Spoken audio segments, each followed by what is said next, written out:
Freak the Mighty, Chapter 16. A Chip Off the Old Block. Once on the TV, this dude hypnotized a lobster. Maybe you saw it. He touches a lobster and it freezes. It can't move. That's sort of what happens to me when his hand clamps over my mouth. Like I'm paralyzed and my head is empty, and all there is in the world is that big hand and this cool breath like the wind. "So this is where the geezer stuck you, huh?" he whispers. "Down in the basement. Out of sight, out of mind." I can still see his face. He's this huge shape in the room. "Everything changes now," he says.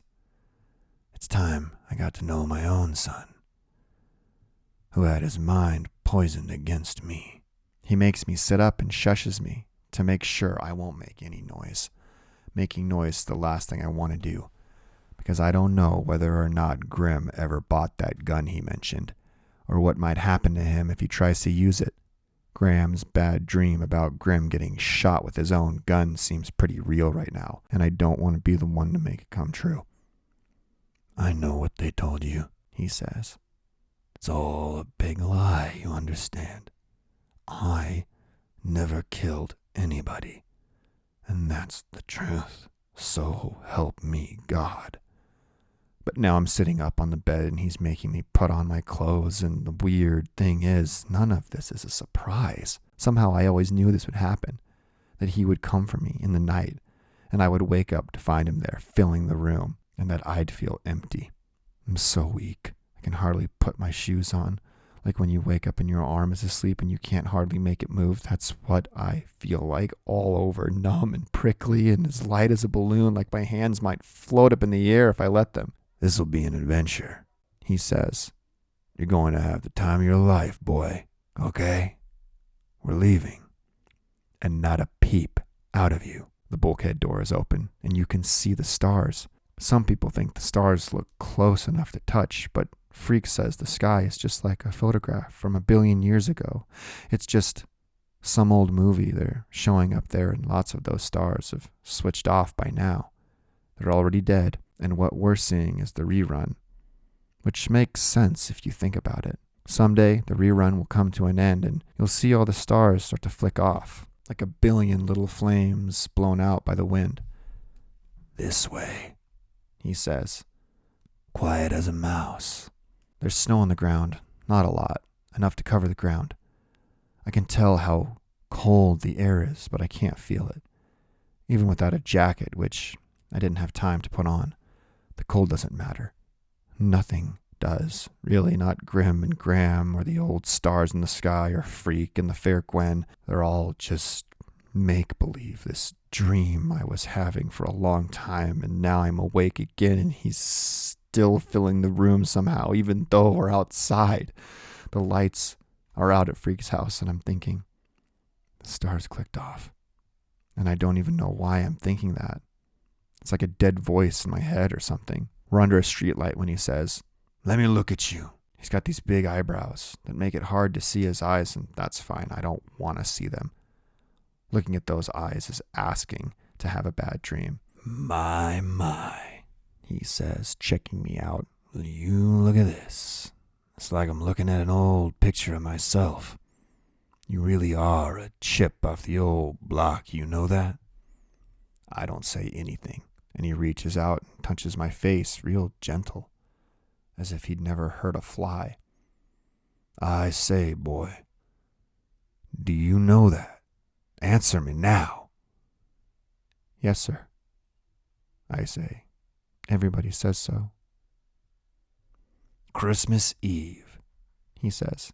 "You know how many Christmas Eves I've been deprived of my own blood kin. Now is that fair to do that to a man? Lock him up for a crime he never did?" He's waiting for me to answer, and I say, "No, sir, not fair." "That's over and done now," he says. "We're starting fresh, just you and me, boy. That's how it was meant to be." I'm standing there under the streetlight, and it's amazing how quiet it is. Like everybody went away or died. The quiet is almost as big as he is. He's as tall as me, only wider everywhere, and for some reason, maybe because we're not far from Freak's house, I'm thinking this weird thought. He doesn't need a suit of armor. No. And he doesn't need a horse or a lance or a pledge to the king or the love of a fair lady. He doesn't need anything except what he is. He's everything all rolled into one, and no one can ever beat him, not even the brave Lancelot. He's squinting around, and his eyebrows are furrowed shadows, and he says, "You know what I think of when I see a neighborhood like this? Hamsters is what I think. That's how these people live, like hamsters in cages. They have their little wheels to run on, and that's what they do for the whole of their lives. They run and get nowhere. They just spin." I stand there. "They poisoned you against me, I know that," he says.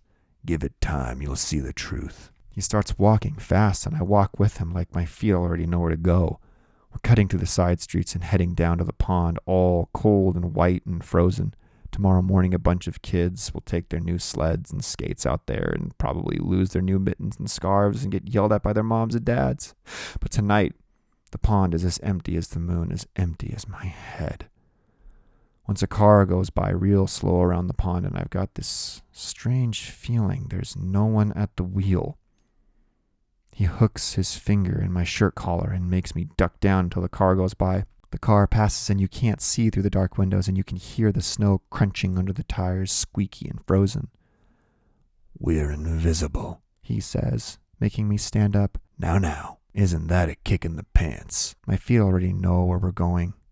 The New Testaments. There are a few lights on in the old buildings, and you can see some of the windows are cracked. It looks like a knife cut against the light, and he's saying, "You know about Mary and Joseph?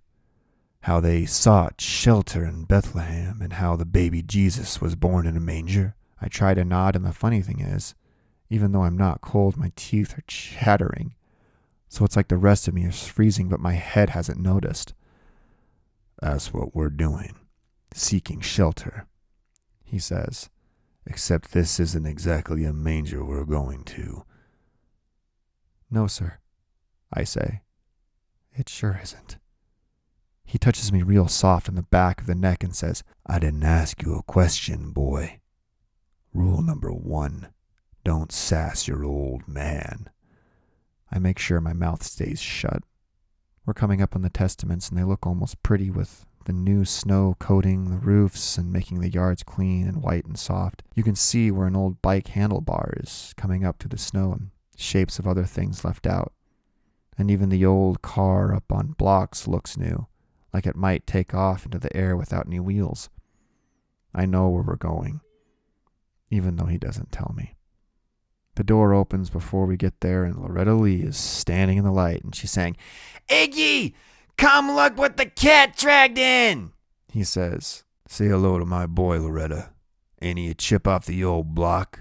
Then we're inside, and Iggy is there, bolting the door behind us and closing the shades, and Loretta, she's wearing this real slinky red dress that looks like it might fall off if she sneezed. She's saying, "Mission accomplished! Hey, Kenny, I knew you could do it if anybody could." Iggy says, "Watch your mouth, Loretta." "I do believe you've been drinking," my father says. "Has she been drinking, Iggy? I thought I made myself clear." "Hey, it's Christmas Eve," Iggy says, and he sounds real nervous. "A little punch, what can it hurt?" "A little punch," Loretta says, and her voice is slurpy. "That's all." She's wearing these fake eyelashes, and they're coming loose, and her eyes look almost as blurry as her red mouth. And I know because she keeps flapping her eyes at me and smiling so I can see where the lipstick got on her teeth. Iggy says, "She's okay, Kenny, you got my word." "All right," Loretta says. "Turn over a new leaf, Preacher Kane. Turn over a new leaf so there's no booze for anybody on Christmas Eve, even our own house where a man is his castle." "Oh, shut it," Iggy says, and he makes Loretta sit down on the busted couch, where she kind of leans over and waves at me, wink, wink. "Bring me and my boy some food," my father says. "We've been out in the cold for 8 long years, and we're hungry, aren't we, son?" "Yes, sir," I say. Iggy goes out into the kitchen to fry up some hamburgers, and we sit there waiting, not saying anything. Loretta is snuggled up on the couch, passed out with this dreamy look on her face. I eat that greasy hamburger, even though I can hardly stand to swallow. And Iggy is fussing around like it's such a big deal having Kenny Kane in the house, and it's hard to believe he's the same Iggy who is boss of the Panheads, this motorcycle gang that strikes fear into the hearts of everybody, including the cops. Then Loretta wakes up and stretches like a cat, yawning so you can practically see right down her throat, and she says, "I guess I needed that." She giggles, hiding her mouth. "I guess I need a lot of things." My father wipes his mouth with this folded up paper napkin, and he ignores her and looks at Iggy and says, "You ever do time? You could be a cook." Iggy gives this nervous, like wouldn't that be fun, being a cook in prison? He says, "Anytime you want. I'll show you that place I told you about." My father stands up. "Now is good," he says. He looks right at me. "Come on, boy."